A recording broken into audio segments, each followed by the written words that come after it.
Un gars pagaie tranquillement quand une baleine géante surgit derrière lui. Elle ouvre son immense gueule et l'avale tout entier en quelques secondes. Tout devient noir et il ne sent plus que cette texture visqueuse et collante sur sa peau. Il se dit « Bon, c'est la fin pour moi ». Mais non. Ce qui ressemble à un cauchemar est vraiment arrivé à Adrián Simancas, 23 ans. Il s'amusait dans un petit bateau en Patagonie, au Chili, quand soudain, quelque chose l'a entraîné sous l'eau. En une seconde, il a compris qu'il était dans la gueule de quelque chose. Il a cru que c'était une orque, ou pire, un monstre marin terrifiant. Mais on sait maintenant qu'il a été avalé par une baleine à bosse. La première chose qu'il a remarqué, c'est cette texture gluante contre son visage.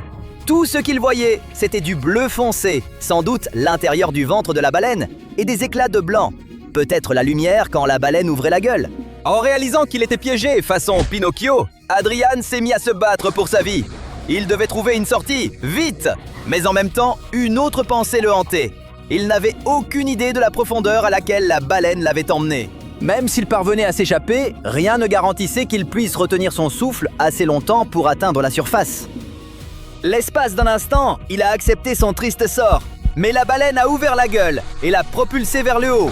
Il a eu à peine 2 secondes pour réagir avant de crever la surface. C'est là qu'il a compris que la baleine ne l'avait pas vraiment mangé. Il y avait encore de l'espoir. Son père, Del Simancas, pagayait non loin et a réussi à filmer la scène exacte. Même en voyant cette scène terrifiante se dérouler, il n'a cessé de crier des encouragements. Il essayait de calmer son fils en criant « Du calme! Du calme !» Son père lui répétait de s'accrocher au kayak, de rester à flot pendant que la baleine nageait derrière lui. Après quelques instants de tension dans l'eau, Adrián a réussi à rejoindre le kayak de son père et à recevoir l'aide nécessaire. Ensemble, ils ont regagné le rivage sains et saufs. Avec le recul, après avoir revu les images, son père admet qu'il n'avait pas réalisé à quel point la baleine était énorme sur le moment. La taille exacte de cette baleine est inconnue, mais les baleines à bosse peuvent atteindre 16 mètres de long et peser environ 40 tonnes. Pour Adrián, ces secondes terrifiantes ont semblé durer une éternité, mais en réalité, toute la scène n'a duré qu'environ 3 secondes. Aujourd'hui, il a le sentiment d'avoir eu une seconde chance après avoir été recraché. Mais honnêtement, ce n'est pas que la baleine a été gentille, ni un simple coup de chance. La vraie raison de son échappée rapide est bien plus simple. Les baleines à bosse ne peuvent pas avaler un humain. Les baleines à bosse ont une gueule immense, capable de contenir facilement un humain, atteignant environ 3 mètres de large. Mais heureusement pour nous, leur gorge est très étroite, à peine de la taille d'un tuyau domestique. Et c'est parce qu'elles se nourrissent principalement de petites créatures marines comme les crevettes, les sardines et les anchois. Même un poisson plus gros comme le thon serait un vrai défi à avaler pour elles. Il leur serait donc physiquement impossible de digérer un gros kayak et un humain entier. En plus, elles n'ont pas de dents pour broyer quoi que ce soit. C'est un peu comme si on essayait de manger une voiture. Ça ne marchera jamais, peu importe nos efforts. Donc, la baleine a probablement englouti Adrián par accident, si ça peut le consoler. Les baleines à bosse se nourrissent par filtration. Elles avalent d'énormes gorgées d'eau de mer remplies de crustacés et de petits poissons, puis filtrent l'eau à travers leurs fanons et avalent ce qui reste. Pendant ce processus, elles ne savent pas toujours ce qui se trouve exactement sur leur passage. En résumé, une baleine ne ciblerait jamais intentionnellement un humain. La seule façon de finir dans sa gueule, c'est de se trouver sur son chemin d'alimentation. Et c'est comme ça qu'Adrián a été englouti par accident, avec le kayak et le repas de la baleine. Mais imaginons un autre scénario.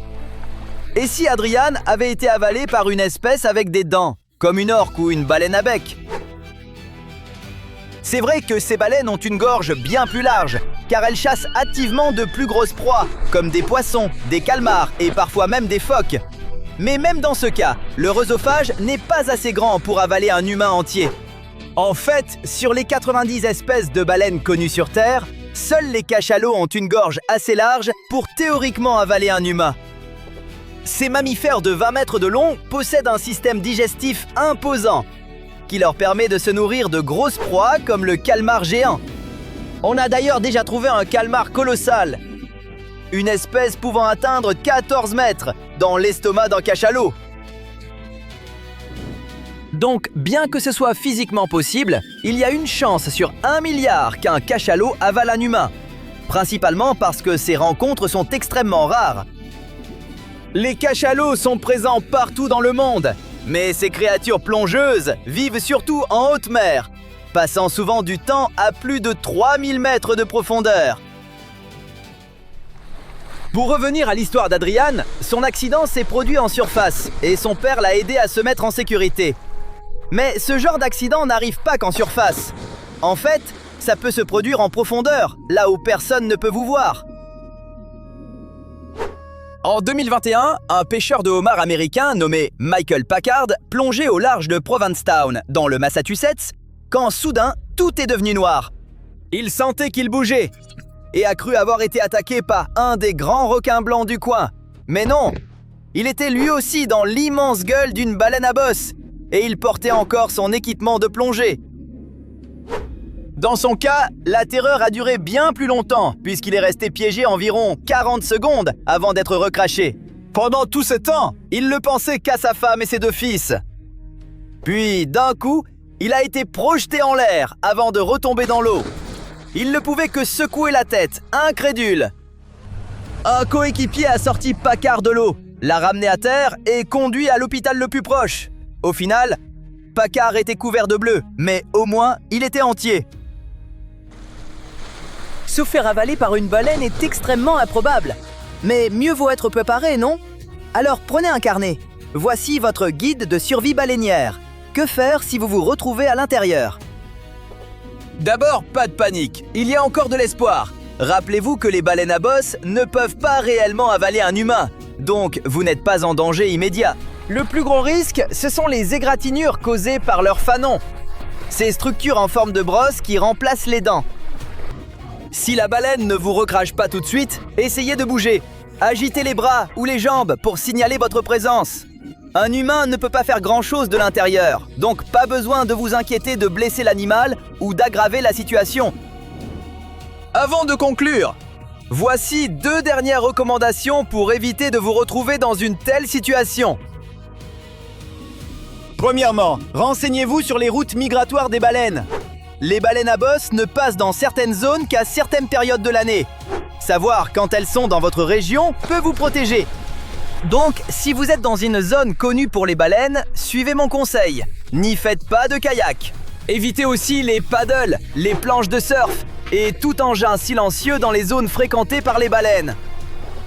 Gardez à l'esprit que les bateaux d'observation et de recherche ont leur moteur allumé en permanence, car le bruit aide les baleines à détecter leur présence. Donc, la prochaine fois que vous ferez une excursion d'observation des baleines, vous pouvez vous détendre et profiter du voyage. Deuxième recommandation, évitez les eaux troubles. Si vous n'y voyez pas clair, les baleines ne vous voient probablement pas non plus. Si elles se nourrissent dans cette zone et que la visibilité est faible, mieux vaut ne pas traîner dans les parages.